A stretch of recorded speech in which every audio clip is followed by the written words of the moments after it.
Hey, Tim Frisch with A Frisch Perspective here. In this video, we're going to be looking at an article here that says, Ending California's Lockdown on Churches is Compatible with Science and Good Health. This is by James Estrom from October 16th, so about a month ago from the time I'm recording this. James Estrom, Ph.D., is a retired research professor of epidemiology at UCLA and president of the Scientific Integrity Institute. He has a master's degree in public health. I thought it would be interesting to talk about what he's saying here, since I have been covering various churches out in California, like Pastor John MacArthur of Grace Community Church, Rob McCoy of Godspeak Calvary Chapel, and talking about how those churches have continued to meet indoors in spite of government restrictions. And this writer is actually saying that ending the lockdown on churches is actually compatible with science and good health. By the way, I'm covering these things from the East Coast. You can see I have a Boston Red Sox hat on. This was given to me recently by my friend Jimmy Nielsen. If you would like to give me a hat and have me wear your favorite team's hat on my channel, I'm actually doing a little campaign right now to collect all the MLB team hats, so you can check out this video to learn how to do that. So let's look at this article. It says 40 million California residents have been living under Governor Gavin Newsom's statewide lockdown order since March 19th. This lockdown order, which was first in the nation, was based on Newsom's assessment of the health risks of COVID-19. In Los Angeles County, 10 million residents are in lockdown, which was implemented at the county level by a series of health orders issued by County Health Officer Dr. Muntu Davis. One aspect of this lockdown has been an effective, ongoing ban on indoor services at all churches. One church is now defying the ban, Grace Community Church in Sun Valley, a suburb of Los Angeles. The church's leader, Pastor John MacArthur, agreed to voluntarily comply with the March lockdown restrictions because of the original dire predictions of massive COVID-19 cases and deaths in California. It became clear after 4 months that these predictions were wrong and that the virus was not nearly as dangerous as originally feared. However, the restrictions continued to drag on indefinitely and were undermining the ability of the church to function properly. On July 24th, the Grace Community Church Board decided to reopen the church as explained in a detailed statement titled Christ, Not Caesar, is Head of the Church, a Biblical Case for the Church's Duty to Remain Open. The church determined that the health order was illegitimate, overbroad, and unconstitutional because it indefinitely prevented the congregation from assembling and exercising its religion and sincerely held religious beliefs. The church has relied upon the guaranteed religious freedom protections of the United States and California constitutions and is now represented by a Thomas More Society legal team. In response to the church's indoor services on July 26, the Los Angeles County Council, Mary Wickham, and 5 senior county council attorneys, acting on behalf of Davis, had a law firm, Miller Barandis LLP, issue a cease and desist letter on July 29th. The letter warned MacArthur that violating state and county health orders is a crime punishable by a fine of up to $1,000 and imprisonment of up to 90 days. The letter was reinforced by a 97-page complaint for violation of emergency health orders. I have challenged the public health validity of the cease and desist letter and the complaint by documenting the inaccuracy of the following claim. By holding indoor services for hundreds of persons during this pandemic, you are placing the health and safety of not only the persons attending the service, but also the community at large at risk. This unsubstantiated claim is contradicted by the fact that this health-conscious, low-risk church congregation has had no reported illnesses or death due to COVID-19. Now, what he's saying there obviously can be disputed in a couple of ways, one of which is that there was actually an outbreak reported, but that was only about 3 to 5 cases that were reported, and I have talked about that in some recent videos. But his basic point here is that there has not really been a significant spread of COVID-19 at Grace Community Church. Furthermore, he says, this congregation is experiencing the substantial spiritual, mental, and physical health benefits of regular indoor church attendance. Key evidence of the health benefits of regular church attendance is described in a letter I sent on September 18th to Davis. Davis has refused to respond to my letter in spite of my numerous attempts made directly to him and to other county health officials, Miller Barondis, and the county council.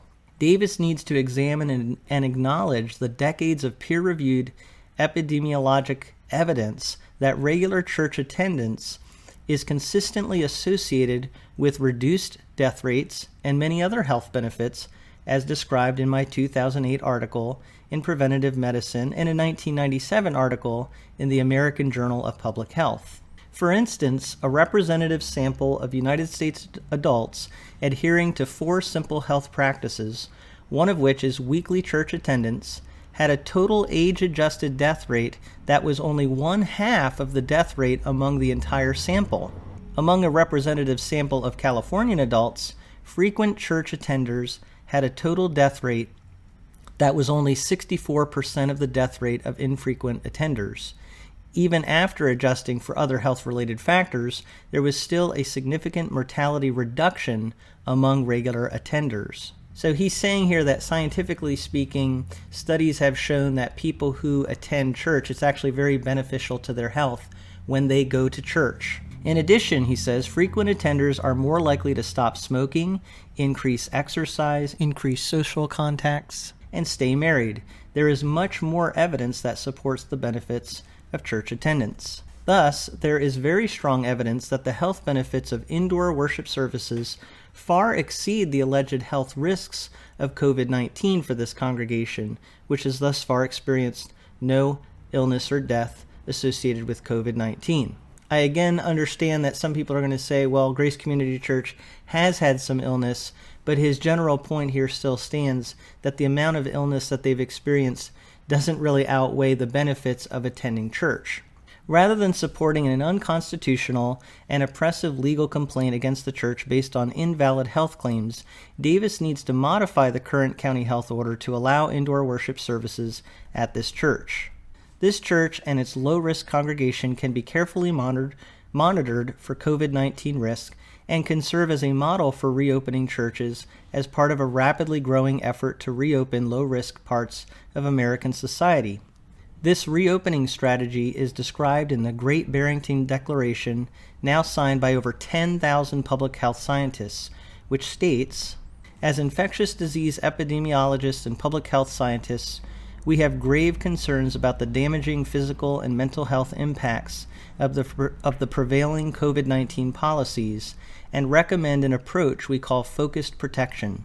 Coming from both the left and right, and around the world, we have devoted our careers to protecting people. Current lockdown policies are producing devastating effects on short and long-term public health. The most compassionate approach that balances the risks and benefits of reaching herd immunity is to allow those who are at minimal risk of death to live their lives normally to build up immunity to the virus through natural infection while better protecting those who are at highest risk. Now that's interesting because that's actually coming from people who study disease and who are scientists, and they're saying it's better for healthy people to actually get the disease and build up immunity. Estrom goes on, rather than condemning the Great Barrington Declaration and ignoring thousands of public health scientists, including me, Davis must objectively and promptly act in response to the overall health evidence that justifies reopening low-risk churches like Grace Community Church. Now, I know one of the major comebacks to what he's saying here would be that Grace Community Church has experienced the disease. Some people have gotten the disease there. But what's interesting is that actually what he's saying here is really kind of supported by their situation. Even though there were some people who tested positive for COVID-19, the disease did not really spread. So it shows that people are probably being more careful than maybe other people are giving them credit for. And that if someone actually contracts something, of course they're going to be careful and they don't want that to spread. But by and large, the idea of healthy people getting the disease and fighting it off, what he's saying here is actually a good thing. And really his major point is that trying to avoid getting the disease and quarantining people and not letting people go to church has to be weighed against the health benefits of attending church as well as the health risks of not attending church. Now, I know a lot of people have said, as I've talked about this, well, you can still have church in alternate ways. And to some degree, that's true. You can meet in smaller groups, for example. But churches like Grace Community Church, the way that their ministry operates has a lot to do with their Sunday morning service. It's very important to their congregation to meet on Sunday mornings. And physically meeting with people is not the same as meeting online and watching videos. And I would say that's not only true in a psychological sense, that's true in various ways for our overall health. If you say, which is better, to talk to my mom from thousands of miles away or to actually be with my mother and physically be in her presence, of course, all of us would say we want to be with our mother. We want to physically be with our parent.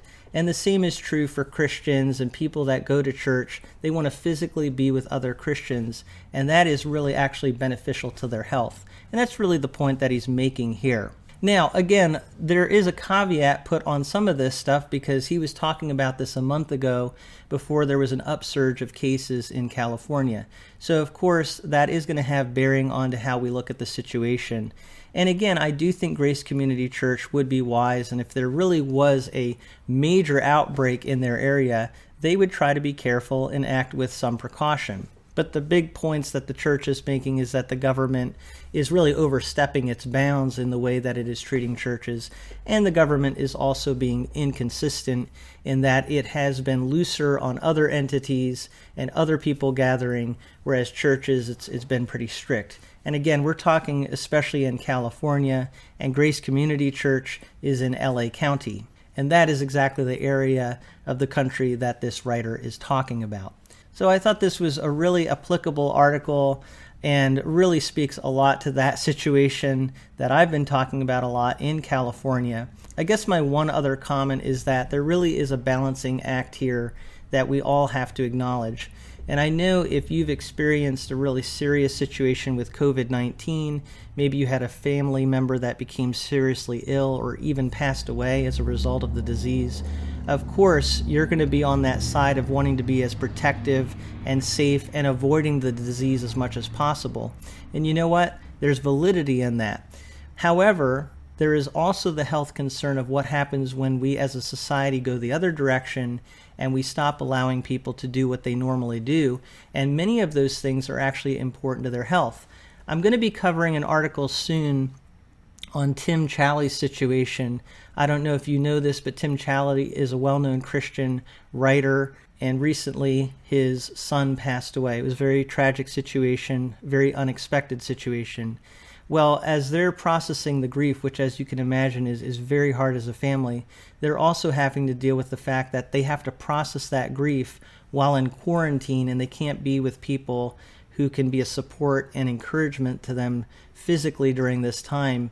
They can't be in their presence. So that makes it even harder for the family. So we have to realize there really is a balance here between the health benefits of quarantining and protecting ourselves, but also the health risks of what happens when we keep people apart from one another and don't allow them to do what they normally do in their lives as far as getting outside, interacting with people, doing their jobs, that sort of thing. And I think that's really ultimately what this article is speaking to. So those are some of my thoughts. I'd love to hear what you think in the comments below. Just make sure you keep your comments positive and helpful to discussion. But thank you as always for listening to what I have to say from A Frisch Perspective.